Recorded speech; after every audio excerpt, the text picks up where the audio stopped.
sorcerers, wizards, all sorts of casters in Baldur's Gate 3, but what is the difference? What's the difference between a wizard and a sorcerer? Why choose one over the other? Well, in this video today, we're going to go through those things and talk about what makes a sorcerer the sorcerer and what makes the wizard, and really the kind of differences between them. Now, if this is your first time on my channel, the way I like to do things here is by upfronting the knowledge within my videos, so you can decide to stick around if you so wish. So, the real difference here between sorcerer and wizards is the way that they approach spellcasting.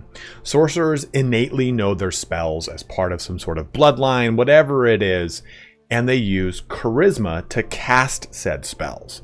They can manipulate their spells using meta magic, which we'll go into when we talk about the sorcerer, which allows them to do stuff like increase the range of their spells. Like maybe a melee spell now is a 15-foot range, or they can cast more spells. They can have more effects happen with those spells. Certain things that meta magic allows them to do, which is actually pretty fun. But the way that their spells work is that they are granted every level, and those spells are the only spells that you know throughout the lifetime of your character. You can swap them out with every single level, but still, if I had chose to play this character right now as is, these are the only two spells I would have, and I'd have them all the way up until I got to level 2, until I unlocked more spells, then I'd get more to choose from in these lists. I'm only choosing spells in this screen you see before you. Now, the wizard is different than all of this. The wizard casts spells using intelligence, and on top of that, their spell list is a spell book. They aren't innately gifted with magic the way that a sorcerer is. They have to scribe it and learn it and cast it from their spell book. So, when I'm in this screen, when I'm choosing in character selection, or maybe I'm doing a level up where I get access to a new spell level, I can choose some spells initially. And these are the spells that then inhabit my spellbook. After that, I only have these spells, and I have to go find scrolls within the world, and then I scribe them into my spellbook, and then I can swap them out as long as I'm not in combat.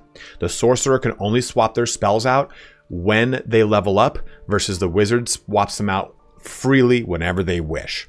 That is your prime difference between the wizard and the sorcerer. There are more complexities attached to this, but if that's all you really wanted to know and it allows you to have the information you need to make either a wizard or a sorcerer, then by all means, please feel free to shut this video down and get going and having fun with your spellcaster. But before you do, please don't forget to like, comment, and or subscribe. Each one of those things does help me out in a huge way, and 86% of my viewer base is unsubscribed, so I'm trying to help that metric out, and every little bit does help me a ton. But you can jump forward to any portion of this video that interests you the most using the chapters in both the timeline and the description. Don't forget to check me out on Twitch, which you can find linked in the the pinned comment and the description below, as well as a playlist to all of my Baldur's Gate 3 guides. But let's get started here on what the difference is between the sorcerer and the wizard in Baldur's Gate 3. Taking a look at the sorcerer, let's talk about those passives that we talked about, that meta magic. So we get sorcery points, which we then use towards our meta magic capabilities. So we can create sorcery points by spending a spell slot to gain sorcery points, or create a spell slot using sorcery points. So it's a kind of a really cool currency that you can swap between the two, and that is quite fun about the sorcerer. You have a lot of ways that you can manipulate your spellcasting capabilities by using these sorcery points, and it's quite fun. Now we jump over here to our passives, we can see meta magic and how this really works. So remember I was talking about the ability to increase the range of a spell. So increase the range of a spell by 50%. Melee spells get a range of 30 feet. I said 15 feet in the intro, but clearly I was wrong. But you can see this costs us a sorcery point. And those sorcery points will become more and more, or you will increase more and more as you level up through becoming a sorcerer. And as you get these points, they will recharge on a long rest, and these points will eventually become, I think it's pretty much 1 per your sorcerer level. So if you are level 12 sorcerer, you have 12 sorcery points to then manipulate and have fun with things. And you'll get access to more meta magic every handful of levels here. So right now we're at level 2, so we'll have some fun things like twin spell. So spells that only target one creature can target an additional creature. But this also means you can target the same creature twice if you want. Extended spell, double the duration of conditions. Careful spell allow allies automatically succeed saving throws for spells that require them, whatever it is. Let's just go ahead and choose twinned and distant. Go on to the next level because we get more meta magic here. And this is where we get our heightened spell. Targets of a spell that requires saving throws have disadvantage on their first saving throw. Quicken spell. Spells that cost an action cost a bonus action instead. And this is why a lot of people like to multi-class the sorcerer with the rogue so that they can get access to the thief, which gives them a whole extra bonus action. So you use Quicken spell to add a ton of bonus action, to cast with bonus actions and use your primary action to cast as well. You can go absolute shit crazy with it. Subtle spell here too allows you to cast spells while silenced. So you can see that the abilities that you get here as a sorcerer only expand as you kind of go through this progression period. Let's go ahead and go with, I like Quicken Spell quite a bit. It's very good. And remember too, you're only choosing these spells whenever every time you level. And you can replace a spell, sure. So you know what? We've got Sleep, Magic Missile, and Chromatic Orb. Those are all quite good. I'm going to go ahead and get Darkness because it's very good because it gives you blind, which is lovely. But conversely, you know, I could have gone with Ice Knife, which is great. Misty Step is, I think, better for other classes. Scorching Ray is really good. Misty Step is good. It's just I would rather get, since I'm limited in my spell capabilities at this point, I wouldn't use it just yet. But as we level up, we get access to more and more cantrips, we get access to more and more spells, we get access to more and more feats. And it's worth noting too here that once we finish this kind of progression, I'm trying to get up to our level 6 here. I'm just going to choose a spell here. We start to get access to our subclass features. Now, another big critical portion of the sorcerer is your subclass. So let's restart this process and look at those subclasses. The subclasses for sorcerer are pretty varied in wild magic, draconic bloodline, or storm sorcery. I personally very much love draconic bloodline because it allows me to have a base armor class of 13, and eventually because I choose a dragon ancestor from a specific type of element, it allows me to do more damage with that element, and I'm resistant to that element. So you can kind of fine tune your sorcerer, and you can do so with a wizard, but a wizard does it by a school. A sorcerer does it by a specific damage type if you choose a draconic bloodline, or storm sorcery and just goes hard in the paint on thunder and lightning. Wild magic adds a level of chaos to the sorcerer that doesn't improve or diminish your capabilities. It's just a very wild way to play, hence the name wild magic. But I wanted to kind of illustrate this because it is a prime differentiating factor between the wizard and the sorcerer, because it might overall manipulate or change the types of spells that you want to use on the sorcerer. Versus the wizard, it does the same, but it does it by an entire category of spells, right? So abjuration, evocation, all those different types of spells are going to get different focuses depending upon the wizard school that you choose. And finally, at level 10 for our sorcerer, we just choose another one of our meta magics. So you'll basically, by the max level, you'll have 1, 2, 3, and then a 4th meta magic. Let's just choose Distant Spell. So you can see now what you really are getting. And those are permanent, like, kind of meta magic bonuses, right? You're not going to change those after you've selected them unless you respec. So it's worth noting you have to use your sorcery points, of course, for those things. And we have one more level to look at. I'm not level 11 on this character, but it's kind of something you should really keep in mind that, you know, if I press K, this is my character. I don't get to like swap these things out. Like if I say go to Shadowheart, who is a cleric. If I go to Shadowheart, who is a cleric, I can simply swap these things out. And the same thing that the wizard can do. So if you as a sorcerer don't like any of the abilities you've chosen from this list or whatever it is, I went with the Storm Sorcerer, for example. Let's say other than Lightning Bolt, I had taken Scorching Ray. If I didn't do it during a level up, I can't change this spell. So the only way to fix it is to simply respec, which it's that simple, right? You go spend 100 gold and you do it and you're fine. But it's also kind of something to keep in mind that once you get to 12, there's no more leveling up. So to change these spells, you do have to go and quickly do it.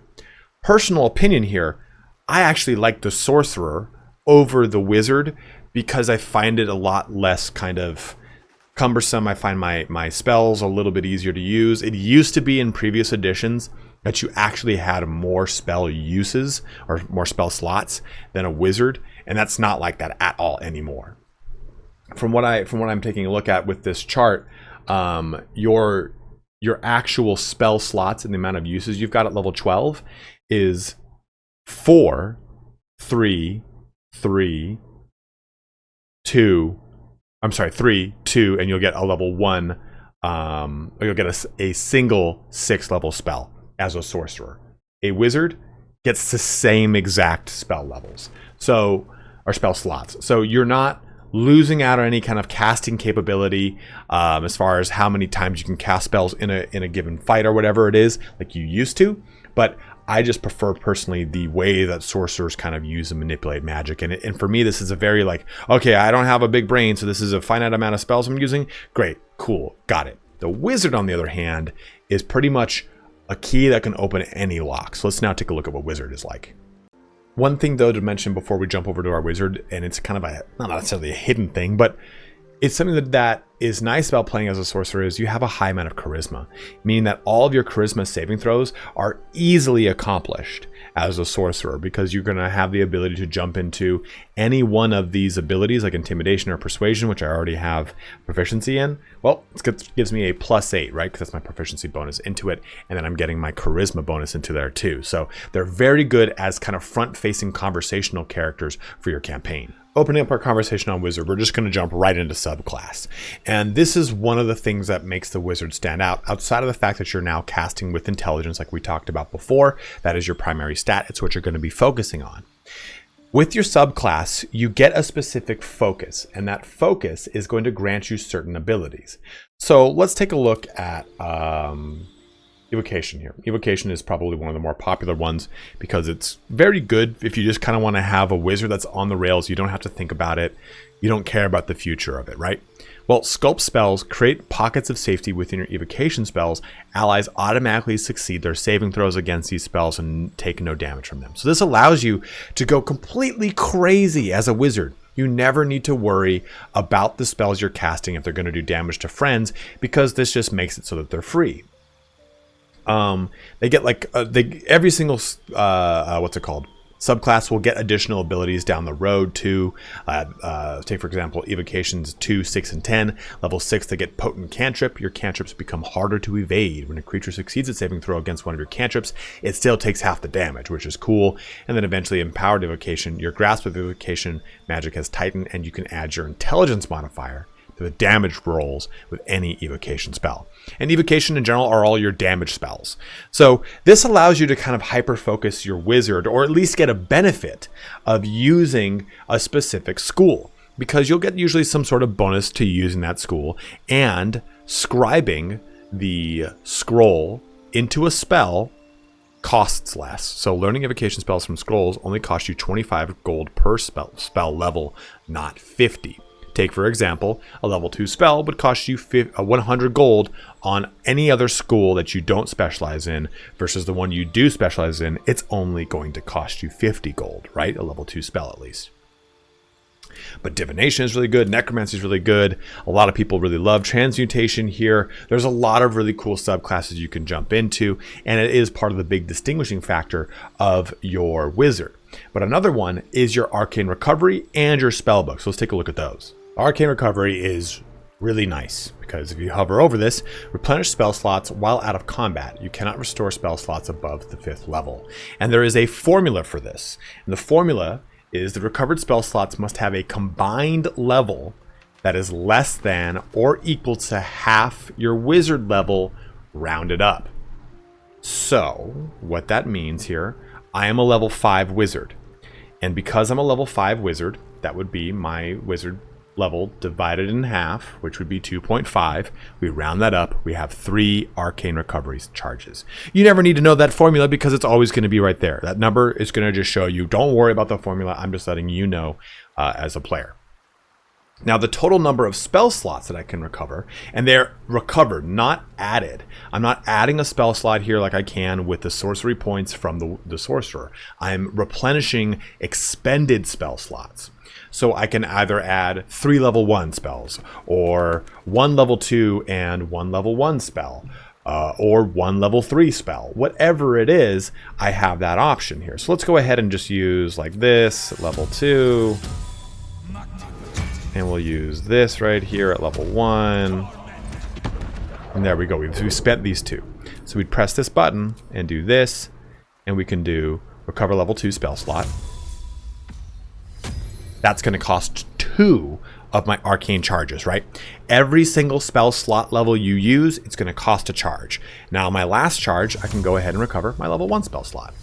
And there we go. We're back to our full arcane, or our full spell slots without having to rest, which is really nice, or long rest for that matter. It's what allows the wizard to keep going with their spells, and it is a huge draw to using a wizard. And that last big feature I want to talk about is your spellbook. So these are all the spells I have active just by leveling up the character. And it is worth noting that you will then press this button to learn your new spells. I don't know why I said it's worth noting. That's just how it works.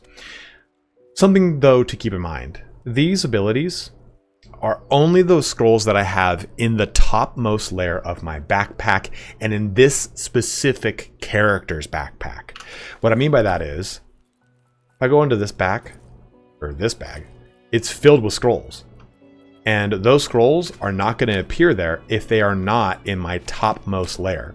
So if you have a ton of scrolls, you have a character who's holding those scrolls, you need to put them on to the wizard that needs to transcribe them in order for you to press this button and to have them all appear. And this is what makes the wizard so different, right? Rather than me leveling up to get these spells, I'm just simply going to click them. As long as I can transcribe and cast that level of spell, right? Like this is an insufficient level. I can't cast level 4 spells. So this will enable me to not cast it, right? This will put them into my spell book. It's going to cost me some money and I'm good to go. I can now swap them in and out as I see fit. If I'm going to come up to an engagement with a lot of actual people, like actual humanoids, I'm going to put a hold person. You know what though? I'm at a point where I'm only fighting like evil fae or undead or something like that. Just stuff where I'm not attacking humanoids, and hold person's not going to work. I'm going to swap this out for fireball. You know what?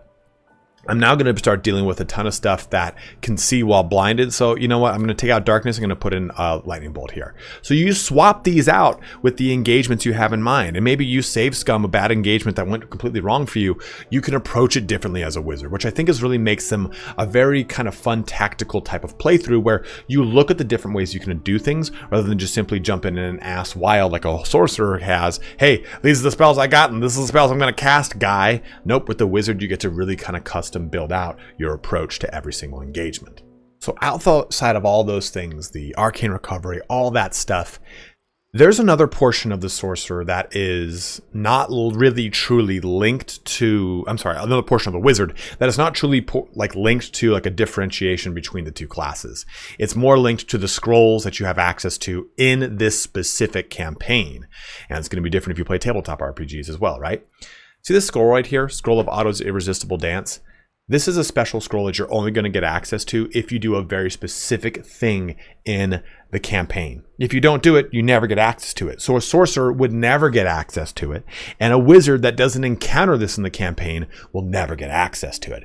So what I think is really cool about the wizard is they get access to a lot of really fun narrative scrolls and thus spells that you would never get access to otherwise. And I think that adds a lot of really fun replayability into the wizard yourself. If you're just, hey, you know what? I already went through as a necromancer. I'm going to go through as an evocation character now. And I'm going to cast, I'm going to try to go through very specific playthrough elements that pull specific spells out for me. The last subject I want to touch on is equipment, because you might be thinking to yourself, well, this is all good and great, but what about certain equipment that specializes or focuses on specific classes?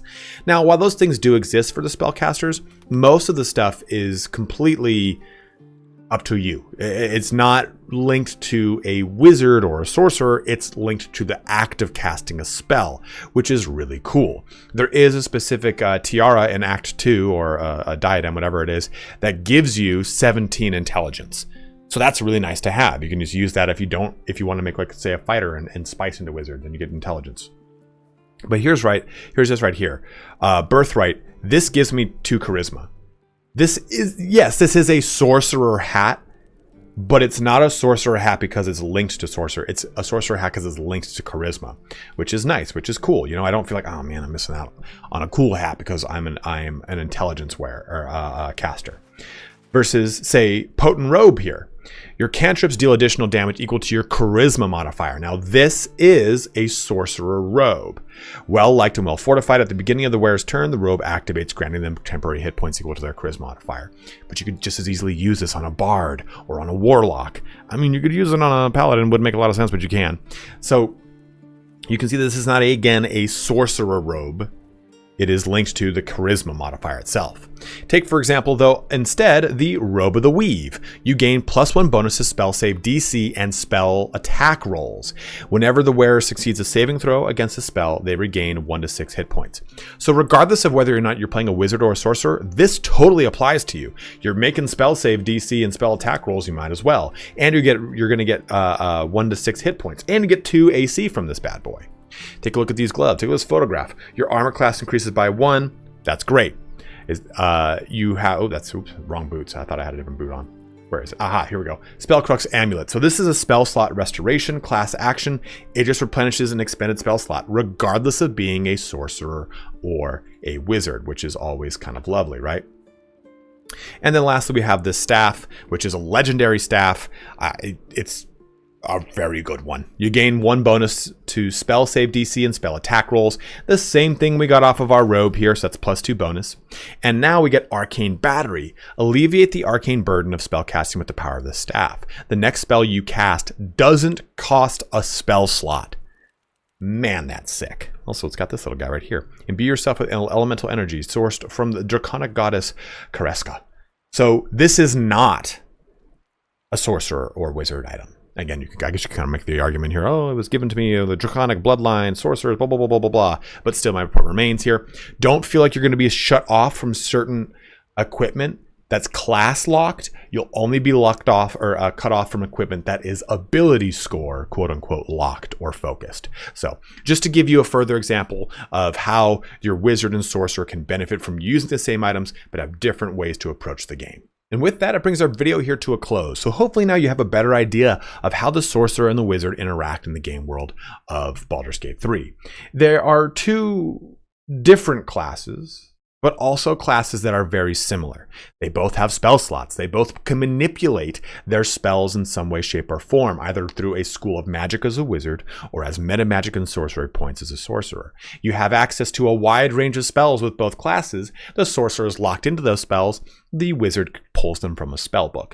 So whichever one you go with, you're not wrong. Have fun with the choice that you've made. You've paid your money to buy a game, to have your escapism, so enjoy it. Neither one is stronger than the other. My personal preference of a sorcerer is because I like the roleplay of a sorcerer. But you might like the roleplay of a wizard, or you might think that Arcane Recovery is just so stupid strong. Why would anyone want to choose a sorcerer? Whatever it is, it's entirely up to you. So enjoy the character you're playing. If you have any questions about these characters, go ahead and let me know in the comment section below. If you want me to do a video breaking down each and every one of the schools of magic for the wizard, I'm more than happy to do that. I kind of brushed through it here. I briefly talked about it in my wizard how to build video, but there is a link to the BG3 wiki, which will give you a breakdown of all the abilities attached to each one of those schools if you want to dive deeper into them. But as always, guys, thank you so much for watching here today. Have a good one and take care.